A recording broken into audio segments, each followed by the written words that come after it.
కేసీఆర్ గారిని తిరిగి తొందరలోనే ముఖ్యమంత్రి చేసుకుందామనే మాట కూడా మీకు విజ్ఞప్తి. నిన్న మొన్న మాట్లాడుతున్నారు వాళ్ళు 3 నెలల 6 నెలల కేసీఆర్ మళ్ళా ముఖ్యమంత్రి అవుతాడు ఈ ప్రభుత్వాన్ని పడగొడతామని.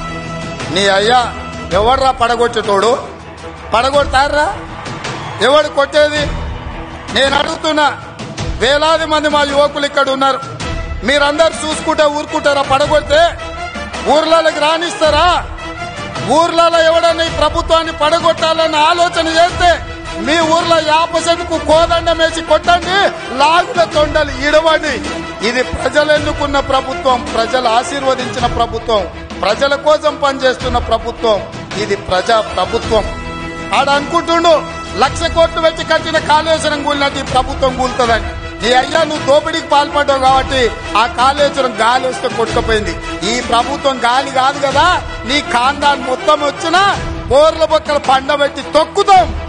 ఎవడని ప్రభుత్వం పడుతుందనో 6 నెలలకో 3 నెలలకో కేసీఆర్ ముఖ్యమంత్రి అవుతాడని చెప్పిండంటే పండ్లు రాలితే నేను చెప్పదలుచుకున్నా.